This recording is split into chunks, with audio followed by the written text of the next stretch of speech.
Children, this is the second part of the topic bacteria, and in this module we will discuss structure of a bacterium cell. So let's start.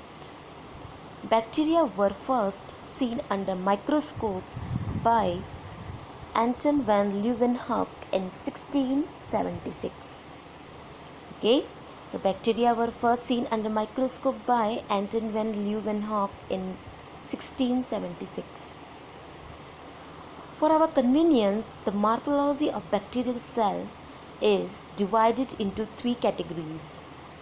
These are internal structure, cell envelope, and external structure. Internal structure consists of cytoplasm, nucleoid, plasmids, and ribosomes.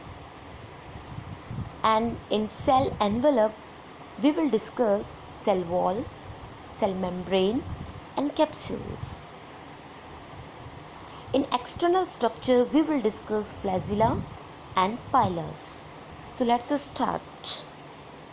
Here is the diagram of a bacterium cell.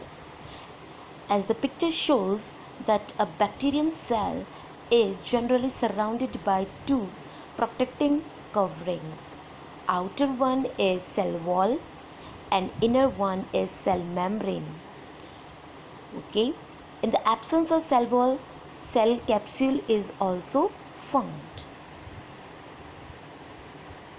Inside cell there is jelly-like structure that is known as cytoplasm. In cytoplasm there is genetic materials, and this genetic material is known as nucleoid or xenophore. Okay, in cytoplasm there is protein synthesis machine also present. These machines are known as ribosomes. For the movement of bacterium cell, there are two structures present on the surface of bacteria, that is flagella and pilus. So we will discuss all part in detail. So let's start. Cell wall. Cell wall is the outer covering. It is the outer covering. It gives proper shape to bacteria. As you can see in the picture also, cell wall is the outer covering which gives proper shape to bacteria. It protects the bacterial cell. Okay, it gives shape as well as it protects the bacterial cell also. It composed of peptidoglycan.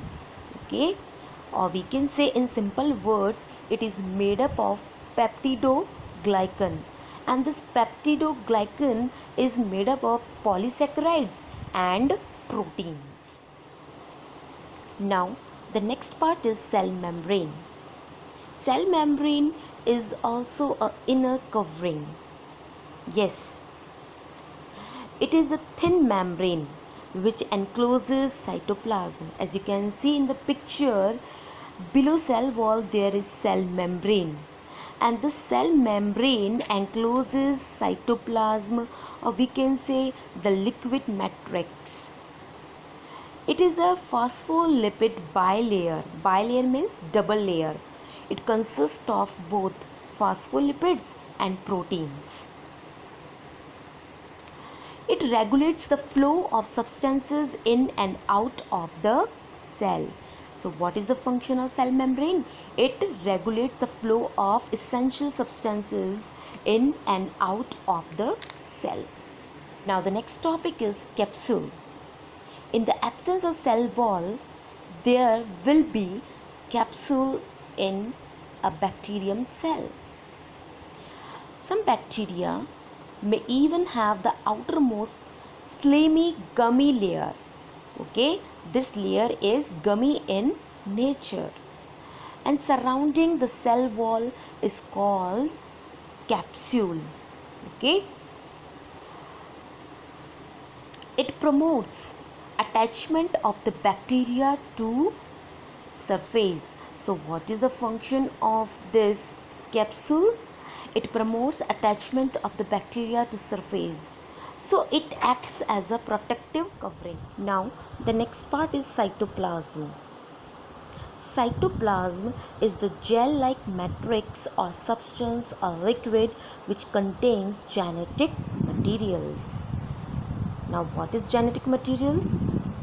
DNA and genes are the genetic material, and you can see in the picture also this liquid gel-like matrix is known as cytoplasm, which contains genetic materials.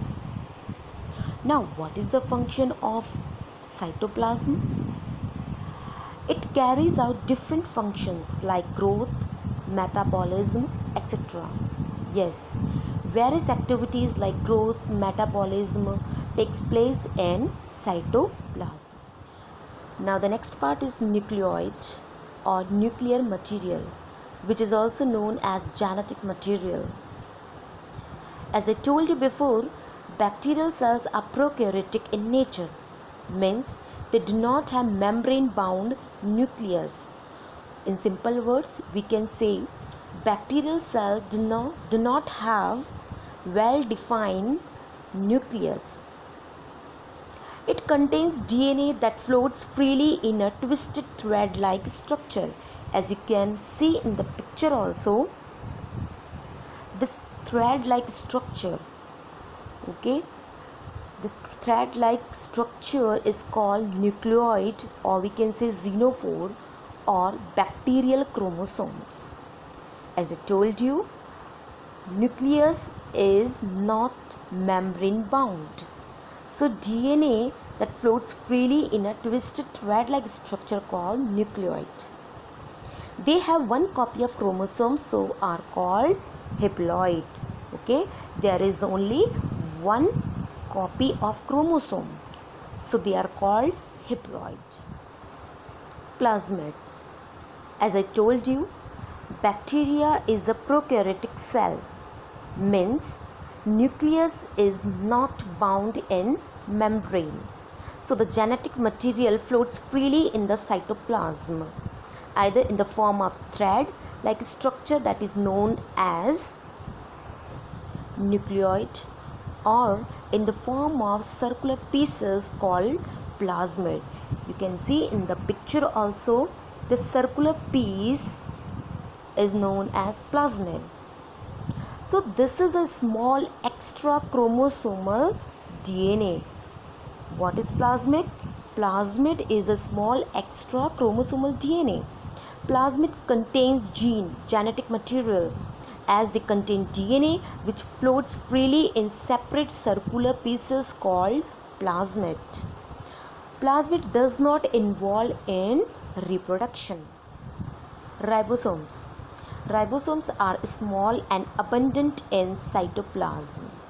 Yes, ribosomes are small and abundant, means in rich amount in cytoplasm.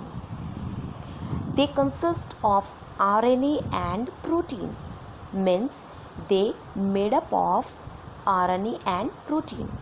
They involve in protein synthesis. So what is the function of ribosomes? Ribosomes are the site for protein synthesis in the cytoplasm. Mesosomes. They are chemically enfolded structure of membrane. You can see in the picture also,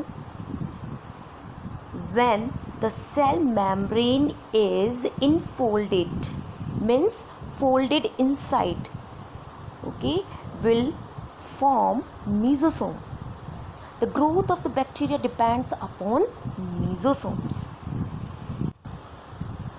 Now the next part is flagella, and singular is known as flagellum. They are long hair-like structure. You can see in the picture also, this hair-like structure is known as flagellum. Okay, they are made up of protein subunits called flagellin.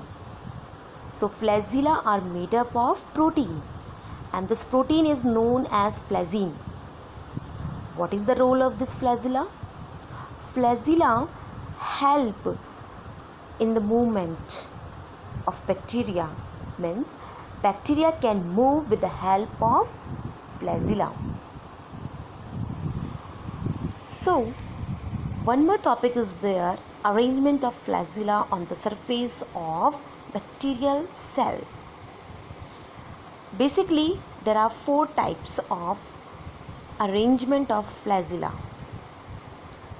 monotrichous, amphitrichous, lophotrichous and peritrichous. Okay, so first we will discuss monotrichous. Mono means single and trichous means flagellum. Okay, when single flagellum found on the one side of bacterial cell, you can see in the picture also, that is known as monotrichous. Amphitrichous. Amphi means, what is the meaning of amphi? Amphi means on both end. Okay, so when a flagellum at each point, that type of arrangement is known as amphitrichous. Okay, now lophotrichous. Lopho means when group of flagella, or we can say cluster of flagella at the poles of the cell present. Okay, when the group of or cluster of flagella at the poles of the cell present, that is known as lophotrichous. Now last is peritrichous. Peri means when the entire body covered with flagella.